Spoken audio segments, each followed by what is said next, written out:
coach with so much uncertainty in basketball?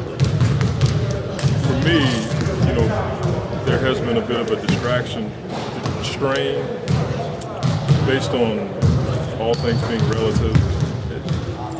I still get to coach. I'm blessed to be able to coach. I've always lived by the Bible verse, do your work as unto God and not unto men. And for me, it makes it easy. Would I love to have some things in order? Absolutely. But it's not the case. And when you're the head coach, when you're a father, when you're a husband, you have to deal in reality. And I have to devote myself to the people that are here right now and try to prepare as best I can. And that's what we're doing right now. Are you able to get into some of the things that you want to get in as you prepare to get into the preseason? Yeah, we are. And it may not be this way in the future, but I can't concern myself with that. I think the most important thing is to prepare the guys that are here. It's been a blessing having guys from last year's team here because it's been easier to teach. When you're coming out of a lockout, the most important thing you're worried about is legs, preparation, and trying to be efficient with your work, and I think we're trying to do that. So will these guys out here have a question? No. It's too early to tell. We haven't played against NBA competition, NBA referees, NBA venue. I'm not going to jump the gun and say this guy or that guy because we did that with a couple of guys last year. Didn't pan out, and I learned my lesson to allow a few games to go by and observe NBA conditions before I make an assessment. So what's your starting lineup? I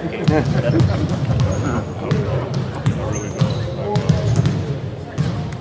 It's still up in the air right now because of the uncertainty of the situation.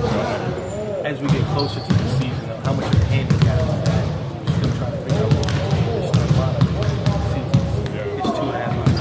Handicap, I wouldn't use that word, but excuses, we don't believe in. I'm not going to give our guys an opportunity to bail out. We are no excuses, no explanation team. There's a number of teams around the league that don't have guys in camp. We're trying to re-sign guys. So it's not a bailout for us. We're not going to use it as You said you had multiple players, ABs. Which letter are you on today? I haven't even started the alphabet. We are in the, whatever is before A, that's where we are. Just because you can't.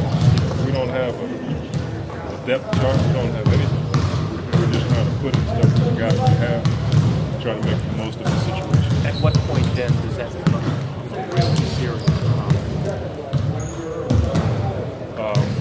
We're still dealing with this situation for our second preseason game, and it could become an issue. I won't say a problem, but it'll be an issue. It'll be my issue. It won't be the players. They won't play. But it'll be something that I have to work out and try to make better. Optimally, how many more NBA experienced players would you like to have in this roster?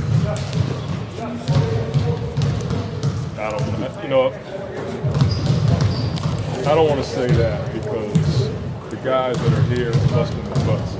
And far be it for me to disrespect somebody who's busting the tail every day for us. So we'll get the guys when we get them.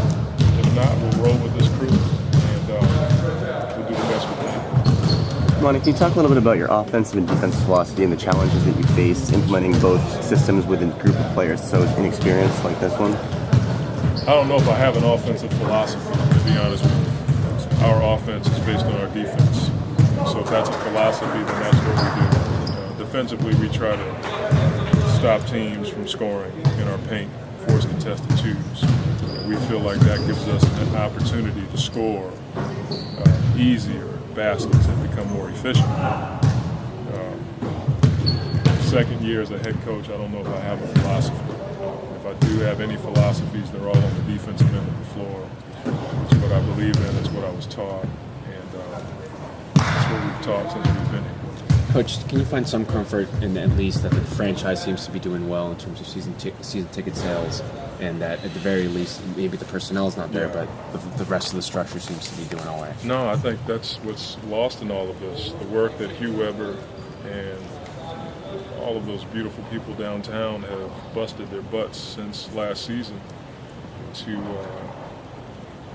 appeal to our community and show them that we're committed to being here. And our fans have stepped up and done something that you normally don't see in a market like this. So that's been the one thing that nobody's talking about. Our fans are behind us. They may be a bit frustrated with all of the things that are being reported, but Hugh and all those guys downtown, you need to take your hats off to those people, because I've watched those people work all summer and into December. They have really busted their tails. You've seen a couple of guys who were with you last year sign with new teams yesterday, Aaron Gray, David West. Did you realistically feel as though you could bring both of those guys back, and how big a blow is it if you did feel it? Yeah, I mean, we all obviously wanted to bring both of those guys back. I'm going to miss those guys. Aaron was a guy who was a pro. It didn't work out for him earlier in the year, and he ends up making a name for himself in the playoffs. And he grew as a player, and he won me over with his work ethic and professionalism. David West is a guy that I'm going to miss. He's probably the most like me of anybody that I've coached, and he just wants to do his work and go home. He's a guy that I can talk to, coach. If I had to get on him, he took it like a man, and there's no situation on the floor that he's afraid of. He's probably one of the toughest guys I've ever met. Plays with injuries. He'll be a great mentor to those young guys. And I'm going to miss him. I just think that you don't lose guys like David and just say, oh, well, this community and this franchise, that was a blow for us. Did either one of them reach out to you yesterday to tell you their decisions? Nah, I didn't have to do that. We'll talk when we need to talk. I'm not concerned with that. I'm more concerned with the hole that we have, not having a David West. He and Leslie and those two kids, little David and Deja, are not a part of this organization anymore, and that is something that you think about. Good. Thank you, Monty.